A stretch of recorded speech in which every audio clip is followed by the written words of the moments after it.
So on the 17th of April, can you kind of describe the enemy situation before between the 14th of April and the 17th? Okay.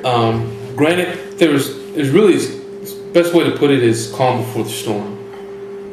Even though there was nothing really going on in Neal10a as far as contact-wise, the three was still down there with Captain Gann and myself.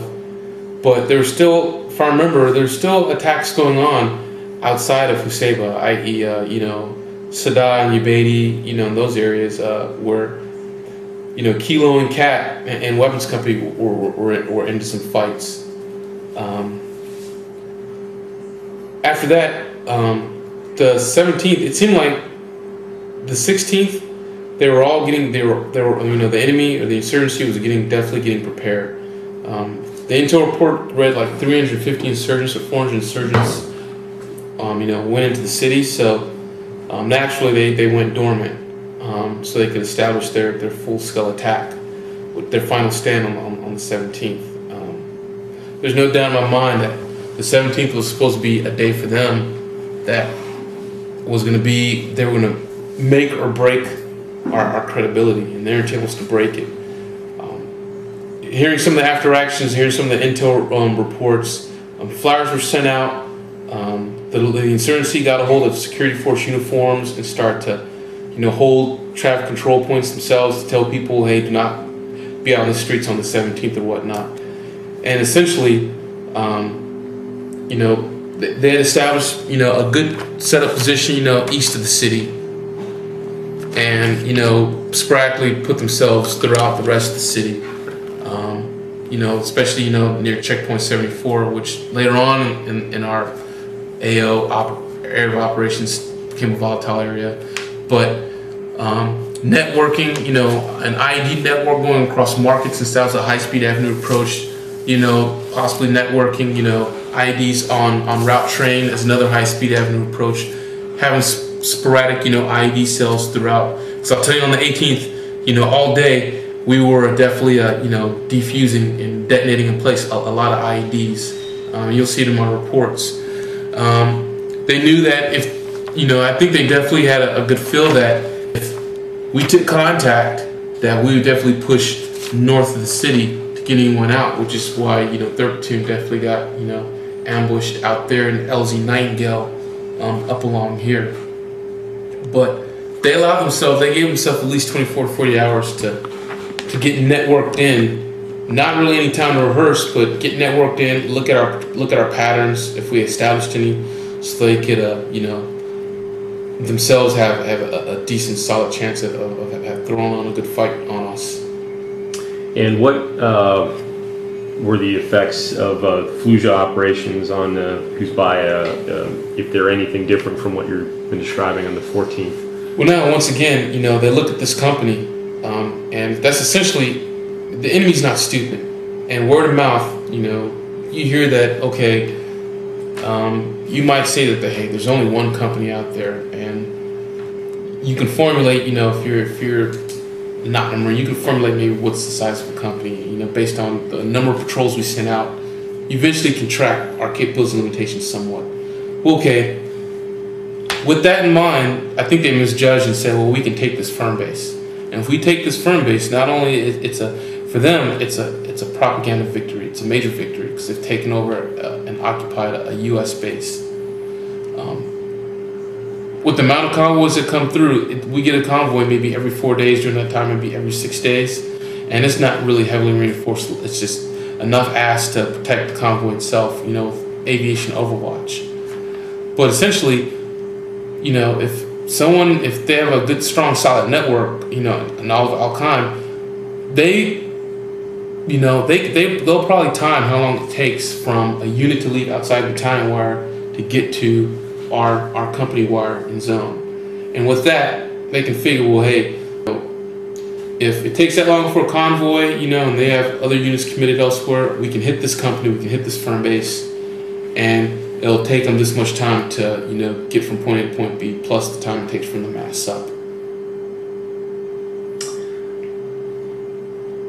If that answers your question, sort of. It does. And now let's just go back to the beginning of the day, and can you describe the events from your point of view, just in kind of a narrative format? Sure. Gunny Vay and I took the night watch. We always took the night watch starting in April. That allowed Major Gannon, then Captain Gannon, to operate effectively, operate and run the company during daylight operations. With him and the first sergeant, and Gunny and myself run the twilight operations. Naturally, I wanted the company commander to get the most amount of sleep because he needs to be fresh. So there would always be some level of overlap. So calm before the storm. The 16th weapons platoon is out. They're doing we'd established 8-hour patrols as well. We wanted to do 8-hour patrols because we felt like we could get longevity out of the operation, and that meant that you did maybe 1 8-hour patrol a day, and that was it. And you had essentially the next 16 hours to relax. With 3 platoons out forward, 3 platoons back, doing all the other necessary things. Well, one platoon comes in at about 07, has breakfast, and they hit the rack.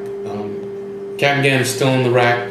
At this point, about 06:30, Gunny decides he's going to head in, and I'm just going to go ahead and, stay up.